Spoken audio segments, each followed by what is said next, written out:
Hello दोस्तों, स्वागत है आपका इंजीनियर्स वाला पे। आप सबको दीपावली की बहुत बहुत शुभकामनाएं। आई होप कि आप सब बहुत अच्छे से अपनी फैमिली के साथ दिवाली के इस त्यौहार को सेलिब्रेट कर रहे होंगे।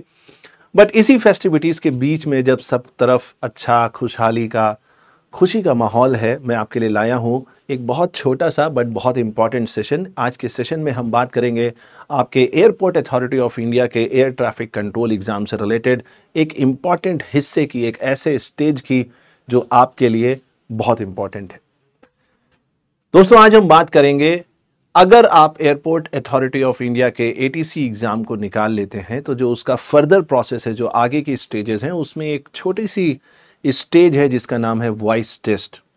क्योंकि जब आप एयर ट्रैफिक कंट्रोल की बात करते हैं, जहां पर आपकी वॉइस मॉड्यूलेशन, जहां बेसिकली ये चेक किया जाता है कि क्या आपकी आवाज़ में कोई स्टैमरिंग, कोई स्टटरिंग या जिसे हम हकलाना कहते हैं, इस तरीके की कोई प्रॉब्लम तो नहीं है। क्योंकि सैकड़ों लोगों की जान इस बात पर निर्भर करती है कि क्या आप सही इंफॉर्मेशन सही समय पर दे पाते हैं। तो चलिए, बिना टाइम वेस्ट किए जल्दी से इस सेशन को स्टार्ट करते हैं और समझते हैं कि जो वॉइस टेस्ट है उसमें क्या क्या इंपॉर्टेंट इश्यूज हैं और क्या क्या अलग अलग स्टेजेस हैं, आपको किन बातों का ध्यान रखना चाहिए। तो चलिए स्टार्ट करते हैं।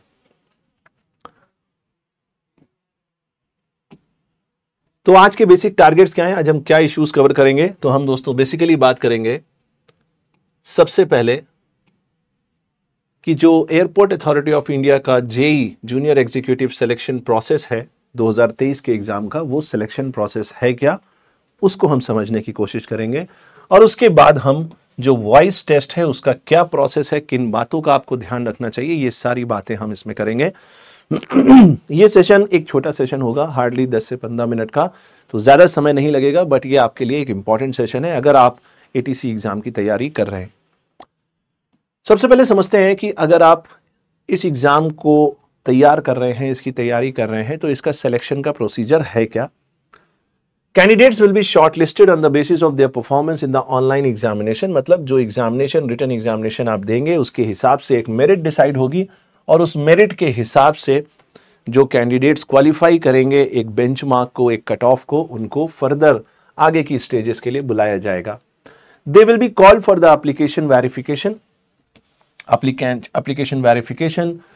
Computer literacy test, physical measurement and endurance test and driving test as applicable for the post. क्योंकि अलग अलग पोस्ट के लिए अलग अलग टेस्ट हो सकते हैं, सारे के सारे टेस्ट यहां पर लिख दिए गए हैं।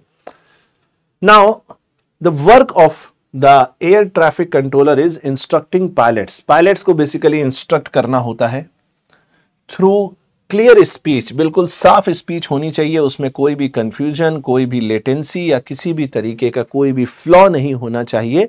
सब कुछ बिल्कुल क्रिस्टल क्लियर होना चाहिए और फ्लुएंट होना चाहिए, without any disturbance for safer sky movement, preventing collisions, expediting traffic and optimizing the air space. सीधी सीधी बात करें तो एयर स्पेस में एयर ट्रैफिक को कैसे मैनेज किया जाए बेस्ट से बेस्ट पॉसिबल तरीके से, उसके लिए ये इंपॉर्टेंट है कि जो एयर ट्रैफिक कंट्रोलर है वो पायलट्स को सही निर्देश दे पाए सही समय पर। ठीक है, चलिए नेक्स्ट हम बात करेंगे दोस्तों वॉइस टेस्ट के बारे में। The voice test simply evaluates whether the candidate is able to speak English fluently without any stutter और स्टैमर। इसको बोलते हैं हकलाना। स्टटर या स्टैमर जो है उसको हिंदी में बोलते हैं हकलाना। ऐसा तो नहीं है कि आप कोई शब्द बार बार रिपीट करते हैं, ऐसा तो नहीं है कि आप किसी शब्द में अटक जाते हैं, क्योंकि सही समय पे सही इंफॉर्मेशन पहुंचना बहुत जरूरी है। Here the voice clarity is more important than being online classroom program fluent in English language और हैविंग वास्ट वोकैबुलरी। ऐसा नहीं है कि आपकी इंग्लिश लैंग्वेज में कोई मास्टरी होनी चाहिए, बट आपके जो शब्द हैं, आपकी जो आवाज है वो क्लियर होनी चाहिए, ये ज्यादा इंपॉर्टेंट है। फ्लुएंसी इंपॉर्टेंट है, बट उससे भी ज्यादा इंपॉर्टेंट है कि जो वॉइस क्लैरिटी है। मतलब ऐसा ना हो कि आप जो शब्द बोल रहे हैं वो आपके मुंह में ही रह जा रहे हैं। कुछ लोग ऐसे भी बोलते हैं, एक तरीके की ये डिसेबिलिटी होती है। तो कुछ इस तरीके की सिचुएशन तो नहीं है। It is enough if the candidate can manage to read basic English sentences in a conversation, because the rest will help you improve further during your initial training as an air traffic controller once you get selected. और इसमें ऐसा भी नहीं है कि आपको बहुत महारत हासिल होना चाहिए, सिर्फ सिंपल इंग्लिश स्टेटमेंट आपको एक अच्छे तरीके से पढ़ना होगा और उसके बाद तो आपकी ऑन जॉब ट्रेनिंग होगी ही। आपको काफी सारी बातें सिखाई जाएंगी, कैसे वॉइस मॉड्यूलेट करनी है, कैसे एक्चुअली आपको बिहेव करना है। अब इस वॉइस टेस्ट का प्रोसेस क्या है? It is a small test, ये कोई बहुत बड़ा टेस्ट नहीं है, 5 से 10 मिनट मैक्सिमम आपको लगने वाले हैं। It is a small test for checking any stammering और स्टटरिंग इन योर वॉइस। कोई हकलाने जैसी परिस्थिति तो नहीं है, ये वो चेक करेंगे। As you enter the voice test room, 3 to 4 people will be there to conduct your voice test. जिस रूम में, जिस कमरे में आपका वॉइस टेस्ट होगा, उसमें 3 से 4 लोग पहले से मौजूद होंगे और वही आपका वॉइस टेस्ट करेंगे। आप जैसे ही एंटर करेंगे, शायद वो सबसे पहले आपको कंफर्टेबल करेंगे, फिर वो आपसे पूछेंगे कि अपने बारे में बताइए। और जब इनिशियल इंटरेक्शन की बात है तो आपकी जो भी कंफर्टेबल लैंग्वेज है, हिंदी या इंग्लिश, आप दोनों में बोल सकते हैं। यहां पर कुछ घबराने की बात नहीं है, आप आसानी से अपनी बात रख सकते हैं। द टेस्ट ड्यूरेशन में range from 5 to 10 minutes only. 5 से 10 मिनट का ये टेस्ट होगा, इसमें कोई घबराने की बात नहीं है। While answering the questions for your introduction part, you may answer in English और Hindi as per your convenience. Finally you will be asked to read out a paragraph.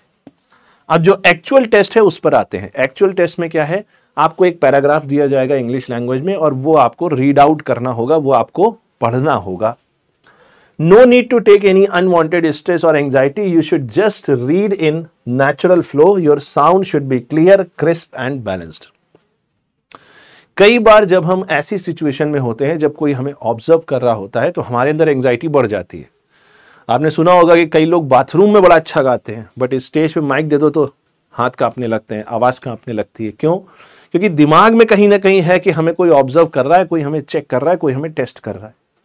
तो ये एंजाइटी, इसकी आपको प्रैक्टिस करनी पड़ेगी। इसके लिए आप क्या कर सकते हैं, अपने घर में ही 4-5 लोगों को बिठा लीजिए, अपने 4-5 दोस्तों को बुला लीजिए, उनको बिठा लीजिए, उनके सामने बाकायदा चेयर वेयर रख के कोई भी एक पैसेज लीजिए, उसको पढ़िए, 4-5 बार प्रैक्टिस करिए, आपको उससे काफी फायदा मिलेगा।